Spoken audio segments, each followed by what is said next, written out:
Olá, boa tarde. A identidade da Escola Católica para uma cultura do diálogo é tema a motivar a nova instrução da Congregação para a Educação Católica. Vamos olhar este documento com Fernando Magalhães, que é o presidente da Associação Portuguesa de Escolas Católicas.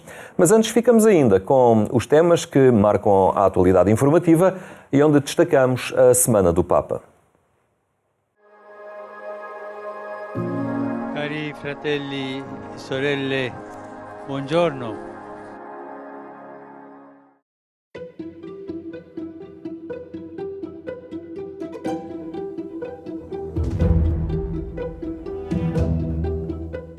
O Papa presidiu a tradicional celebração penitencial de Quaresma no Vaticano, durante a qual ele próprio se confessou. Um dia histórico, marcado pela consagração da Rússia e da Ucrânia ao Imaculado Coração de Maria. E hoje anche noi, rinnovati dal perdono, bussiamo a quel cuore. In unione con i vescovi e i fedeli del mondo, desidero solennemente portare al cuore immacolato di Maria tutto ciò che stiamo vivendo. Rinnovare a lei la consacrazione della Chiesa e dell'umanità intera e consacrare a lei in modo particolare il popolo ucraino e il popolo russo, che con affetto filiale la venerano come madre. Non si tratta di una formula magica, no, non è questo, ma si tratta di un atto spirituale.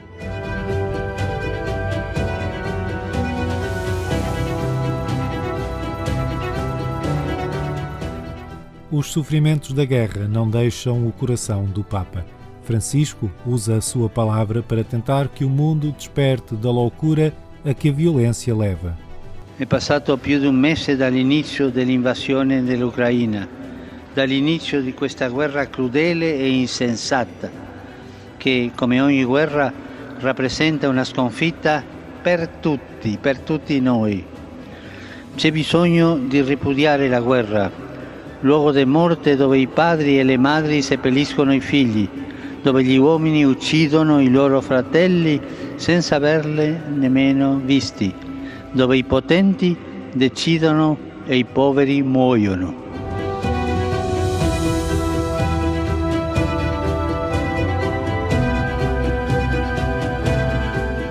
Na Ucrânia, uma ambulância oferecida pelo Papa à cidade de Lviv vai ser usada para ajudar crianças atingidas pela guerra. Já no Vaticano, Francisco deixou uma mensagem particularmente afetuosa a crianças refugiadas, recebidas por várias instituições solidárias italianas e pela Embaixada da Ucrânia junto da Santa Sé.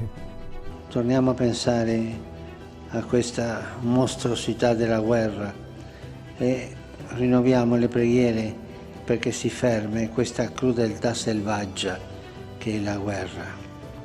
Entre sábado e domingo, Francisco cumpre a sua primeira viagem internacional deste ano, deslocando-se a Malta, onde vai evocar a passagem do apóstolo Paulo e encontrar-se com refugiados.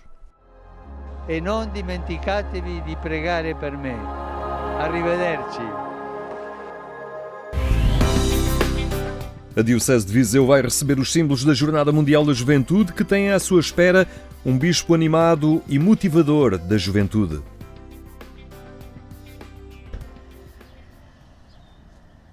A Diocese de Viseu vai acolher a peregrinação dos símbolos da Jornada Mundial da Juventude durante o mês de abril. O bispo diocesano está animado e vai preparar-se para a passagem da cruz e do ícone mariano. Espera festa, alegria e esperança. Eu espero que a passagem da cruz, como tenho visto em tantas dioceses, se faça festa, haja alegria e esperança e a passagem dos ícones marquem a nossa vida para prepararmos verdadeiramente a Jornada Mundial da Juventude, não só podermos acolher aqui aqueles que o desejarem, mas depois em Lisboa, em agosto de 2023, sermos sinal de esperança de uma igreja renovada, viva e jovem, que eu quero e espero que seja a Diocese de Viseu. A Igreja será jovem quando os jovens fizerem parte da Igreja. Os diversos setores da pastoral da juventude, do ensino superior, também das vocações e pastoral familiar estão a empenhar-se seriamente no acolhimento dos símbolos da Jornada Mundial que chegam no próximo domingo, dia 3 de abril, à sede de Viseu. Estou animado para isso, estou a preparar-me, estou a rezar, estou a refletir, estou a incentivar. Eu próprio, no dia 13 de abril, irei à Sé da Guarda receber a cruz, que entrará depois solenemente na nossa diocese e pela tarde deste domingo, aqui na nossa Sé, será apresentada como o verdadeiro sinal que se levantou. Estamos a empenhar-nos seriamente no acolhimento dos símbolos da Jornada Mundial da Juventude. A cruz levantou-se e nós temos que a contemplar e descobrir nela Cristo ressuscitado.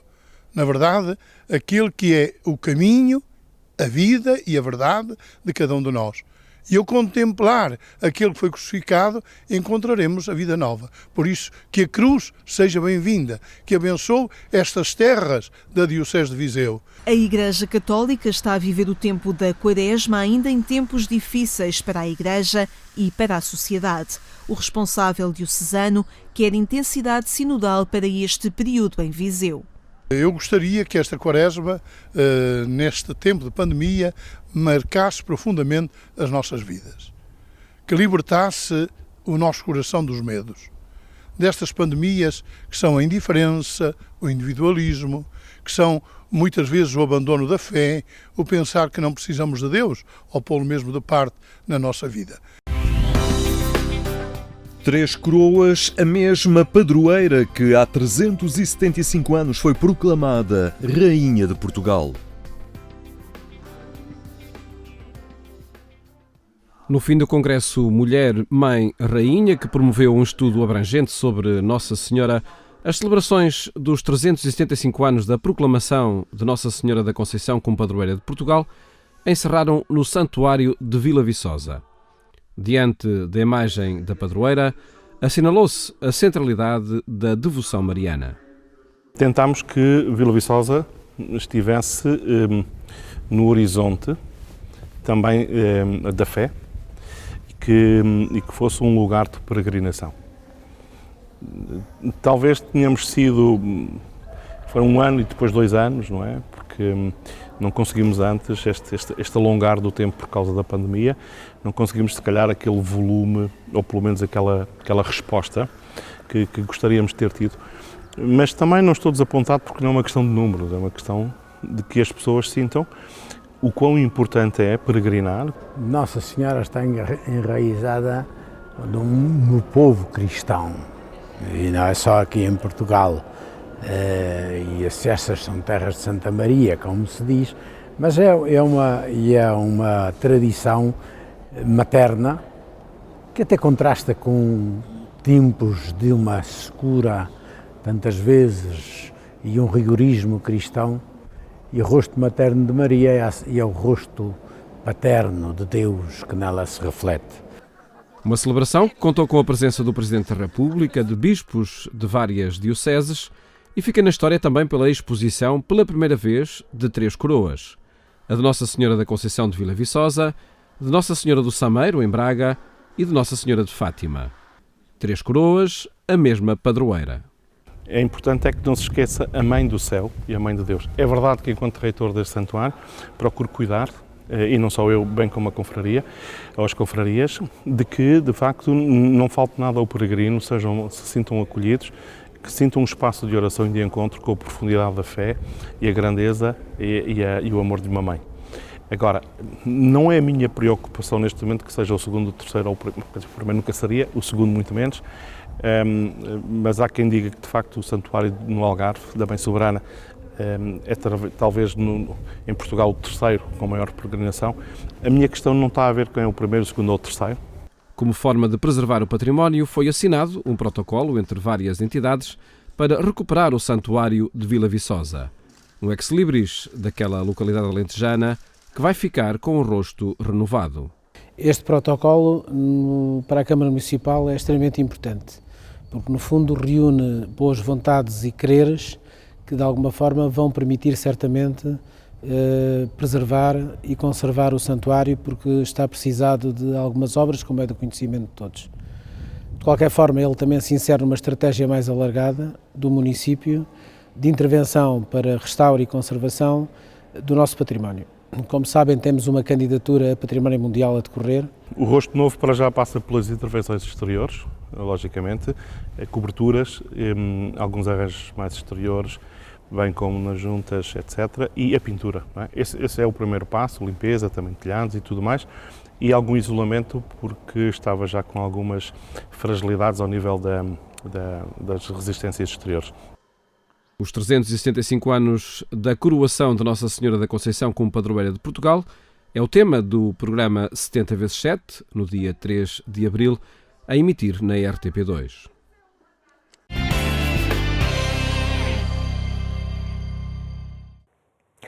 Estes são temas a acompanhar em agência.eclesia.pt. A Congregação para a Educação Católica acaba de publicar uma instrução sobre a identidade da Escola Católica para uma cultura do diálogo. A instância da Santa Sé assume situações de algum conflito neste campo e pede o envolvimento de dirigentes e professores na promoção da unidade e comunhão com a Igreja. Connosco está o presidente da Associação Portuguesa de Escolas Católicas, Fernando Magalhães. É um desafio concreto às escolas católicas a uma redefinição ou, em determinados casos, a assumirem concretamente a especificidade do seu ser católico, mas, ao que sei, é também um desafio que transcende a própria escola, que deve ser assumido por mais elementos que devem ter também a sua presença neste desafio, nesta questão. Claro que sim. Desde logo, como dizia bem, é uma questão da identidade da própria escola e, portanto, o documento de resto situa isso muitíssimo bem ao nível daquilo que o Congresso do Educar Hoje e Amanhã, que foi promovido pela Congregação para a Educação Católica em 2015, colocou, dizendo da importância de facto, reforçar-se a consciência e a consistência ou coerência da identidade da escola católica. E esse é um processo interno para o qual temos que estar todos atentos. E que nós, escolas católicas em Portugal, também estamos tão atentos. A APEC, uma das suas linhas mestras de força, é de facto o reforço da identidade desta nossa escola católica. Diz-nos respeito a nós por dentro, claro que sim, e diz-nos respeito a nós por dentro e fora da escola católica no contexto da Igreja e depois para fora dele também.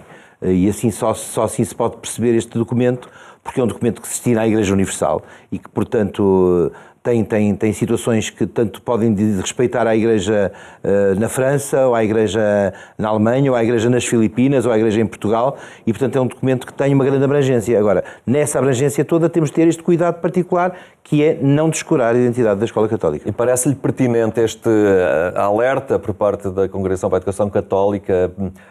Há o risco de, por vezes, se perder um bocadinho esta identidade?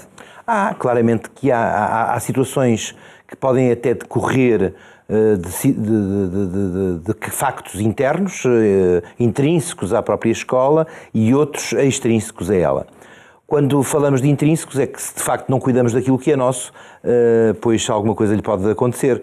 E isso temos todos essa experiência na nossa vida pessoal e nas nossas vidas sociais e nas nossas vidas de interesses. Temos de cuidar daquilo que é nosso. E, portanto, a escola católica tem de cuidar claramente dessa identidade, senão corre o risco de a perder ou de facilmente se deixar ir por uma corrente.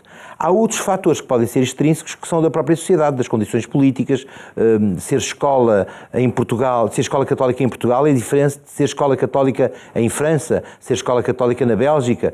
Nós aqui, concretamente, escolhemos os nossos professores, nós podemos recrutar os nossos professores e recrutá-los à medida do que da oferta, naturalmente, mas também dos nossos próprios interesses, da escolha de perfil.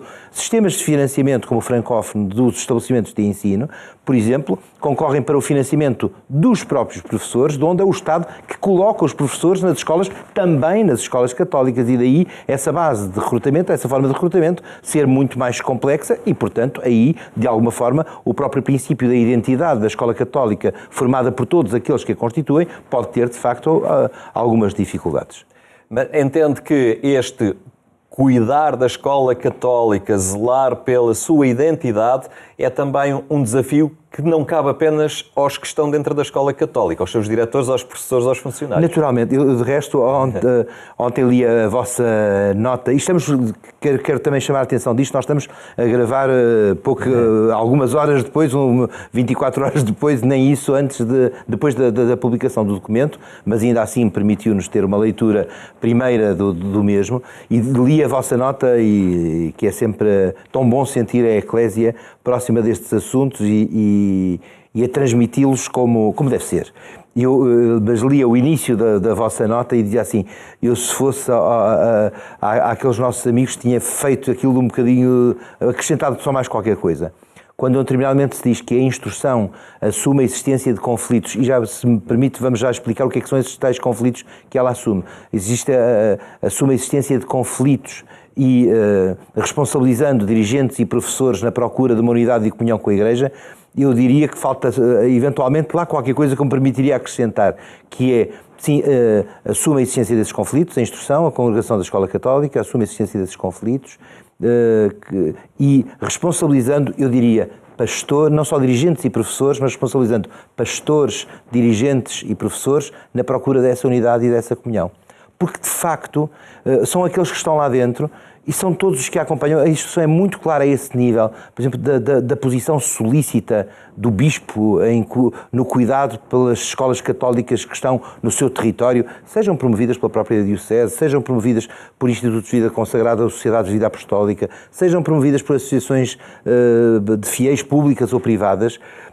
O sentido do discernir, o sentido do visitar, o sentido do vigiar, naturalmente, que lá vem também, o sentido do recomendar, o sentido do acompanhar, e isso é uma dimensão que é muito importante para todos. E quando alguns apontamentos lá vêm em relação aos cuidados que os dirigentes devem ter, em relação aos cuidados que os pastores devem ter, em relação aos cuidados que os educadores, sejam docentes, sejam não docentes, a instrução é muito clara a esse nível. Os docentes, obviamente, por maioria de razão, porque têm ali uma função pedagógica por excelência, mas também os não docentes, que todos têm que assumir um perfil que, de resto, não só transmita aquilo que se pretende como identidade de escola católica, mas dê disso testemunho também, como é evidente.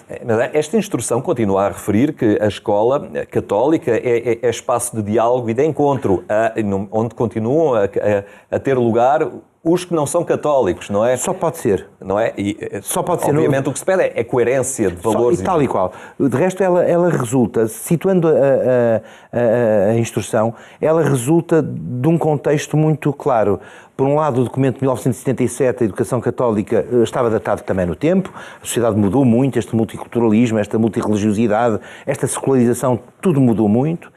Houve uma série de documentos que se foram sucedendo, parceladamente sobre determinadas temáticas. Em 2015, como disse, houve o congresso promovido pela Congregação para a Educação Católica sobre a escola hoje e amanhã, e, entretanto, vivemos neste mundo desta forma. Por outro lado, há uma série de situações que a instrução refere de situações, conflitos, recursos que foram sendo fazer à Congregação, e que a Congregação disse: temos de nos pronunciar sobre isto. Quer dizer que alguma coisa precisa de ser dada como orientação, também geral, para este efeito. E é nesse contexto que, efetivamente, neste múltiplo contexto, que a instrução surge. Claro que nesse contexto vem, efetivamente, toda esta multiculturalidade, toda esta multirreligiosidade em diálogo, que se trava de razão com um conceito que é: o que é isso de escola católica? O que é isso de identidade católica? E o documento diz de forma brilhante que é, de facto, podemos estar perante interpretações muito diversas do que isso é a escola católica. Uns numa visão muito fechada, no sentido de dizer, ou muito redutora, digamos assim, de dizer escola católica também é o diretor que há de ser católico, o capelão que lá existe que há de ser católico, uma equipa pastoral se ajudar e o professor de religião. O resto, pronto, está feita a marca da escola católica. Isto é uma visão redutora. Outros numa visão que vem a escola católica, pronto, como um reconhecimento, uma componente formal da coisa. Outros numa visão muito mais carismática, a inspiração que dá ali à escola, mas não tem que haver necessariamente um relacionamento com a autoridade eclesiástica, há apenas uma inspiração de fundo. E outros a dizer que não, uma visão completamente fechada de uma escola católica que é para católicos e só com católicos lá dentro. Ora, a instrução diz nada disto faz sentido, não é? São visões muito redutoras, mas que correspondem efetivamente a situações depois que originam interpretações diversas, alguns conflitos que importa dirimir e que efetivamente a instrução vem aqui esclarecer como é que deve ser feito e faz um conjunto de recomendações. E, obviamente, se tudo isto só faz sentido, permita-me que diga, há uns 3 anos, talvez, no simpósio que fizemos do Comitê Europeu da Escola Católica em Bruxelas, um bispo dizia isto de uma forma absolutamente notável, que era: nós seremos verdadeiramente uma escola católica no momento em que a escola católica não for, porventura, nem de católicos, ou melhor, onde isso não for o mais, talvez não seja o mais importante, ser de católicos, onde seguramente não seja para católicos só, mas seja uma escola por católicos. E isto acho que é exatamente o traçar do que é que se pretende aqui. E esta é uma identidade que é uma vantagem, não é um peso? Não, é uma vantagem, é uma responsabilidade e é um gozo, porque poder fazer caminhar aqueles que crescem à imagem da referência do Senhor Jesus é aquilo para que existimos, e se não for isso que estamos a fazer, pois mais vale fechar portas e trespassar. Mas nós não vamos trespassar esta responsabilidade bonita que temos de fazer chegar este encontro do Senhor Jesus a todos estes que o conheçam na fé ou apenas na proximidade do encanto. Muito bem, Fernando Magalhães, muito obrigado por esta partilha. Obrigado por ter estado connosco. Tenha então uma ótima tarde e até amanhã, se Deus quiser. La guerra è una pazzia. Tacciano le armi. Dio sta con gli operatori di pace, non con chi usa la violenza.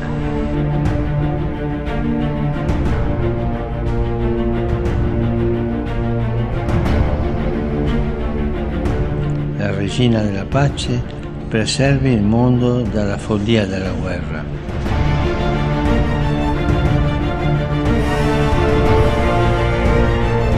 Estamos juntos por esta causa. Os portugueses são assim.